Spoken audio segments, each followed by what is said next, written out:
Hey guys, I'm back. Video number 3. We're going to look at using chemicals to clean our water. I have 3 different bleach containers here. Bleach container number 1. Problem with it is, it has a scent to it. It will not work. Bleach container number 2 is outdoor bleach. It's very super concentrated on the back. Shows how concentrated it is. For this to actually work, we'd actually have to get it down to a 1 to 21. You're looking at 15.5 cups of water to 6 to 3/4 of a cup of this stuff to even make it to the strength that it would be for regular bleach. This is our standard bleach right here. What we're looking for is, if you look on the thing right here, the active ingredient, sodium hypochlorite. Now this is 8.25%. Normally you want around 5. It takes about 5.25% for it to work. Alright. Okay, we're back out. We get a few things out the way. We're not going to need this. Okay, here is my, if you remember, our little blue pot full of water. Get a good shot. That we dipped out earlier out of the bucket over there. Went ahead and I filtered it. As far as what I mean filtering, I put a handkerchief over the top and ran the water through it. So that's as much filtering as it has been done to it. Let me get it back here where you can see it. What we're going to do with this, we're now going to add, this is my container of bleach. Right here. Can't really read the bleach on the side of it, but it is. Here's what we're going to do. Normally, usually it goes to the gallon.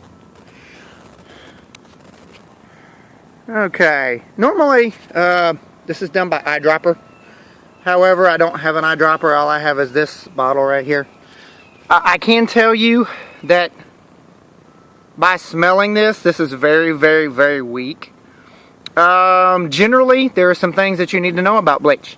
The reason why you have a dark container that light cannot get in is bleach is actually broken down by light. The container I have this in, the wavelengths of light from the sun are actually going to break it down. That's probably what's wrong with it, is it's lost a lot of its efficacy. It's not going to work as good.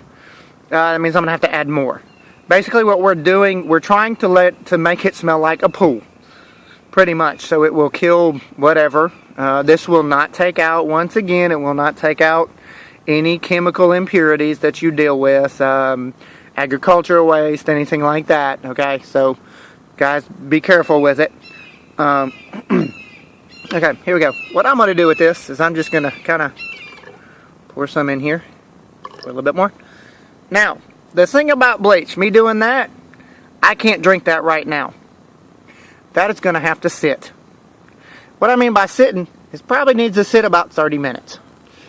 The other thing I need to do is, had I dipped this in pond water or something like that, instead of just coming out of that other pot, I would have to soak my threads. And the way to do that, turn it upside down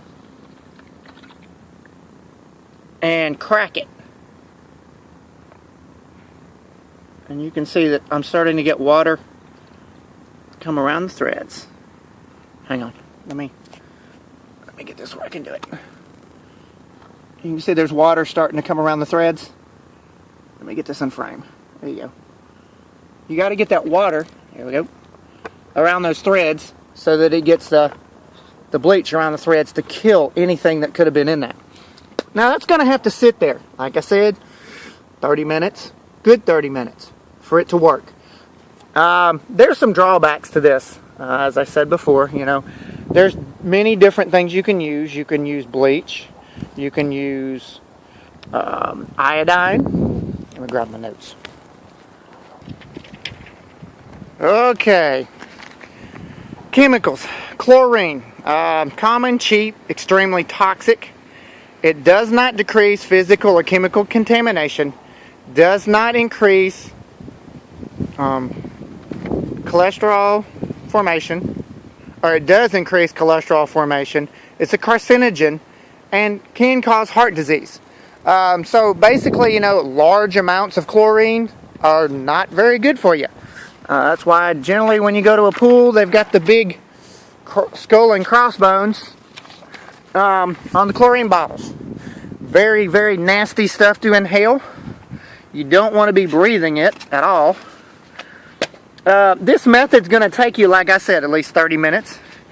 If you have cloudy water, if you have water that's got sediment in it, if you've got water that you know you're going to have to deal with, something's wrong with it, you're going to be rough to use this method. Now, you can use this method with, you can combine methods. We could actually use this method with our solar method. After we're done with our solar method, we could actually use this method to help with the solar method. Matter of fact, let's come over here and look at how we're looking on this. As you remember from the first video, here is our solar method. Still in the sun. Bottles are getting kind of warm. I'm going to slide them over where they've got a little bit more sun. But we could combine the two methods between the solar method and the chemical method to make sure that we definitely have some very good water. So, when you're thinking water purification, something like that, sometimes you may need to put two methods together. Bleach method. Now I'm going to check something because I don't really know how good this bleach is. I'm just going to smell this, see what it smells like. It smells mild, pool water, not really much. So I'm going to add just a tad bit more into this. Basically what it's doing is this chlorine's being used up. And, oh yeah, it's going to leave a chlorine taste behind it. So you're going to want something, a little Kool-Aid pack, something like that, to get rid of this taste. Now, this has been around. I know in World War II that the Army came out with it, and they're using it. I remember watching a film on it, a little training film that I found online, on how to purify water in the field. And they were actually using this method to do it. Kind of clean up my area. My little windscreen fell down there. Okay, guys. So like I said, it's going to take at least 30 minutes for this to work. So you know we're getting into methods that don't take as long or won't take as long. So stay tuned for the next one.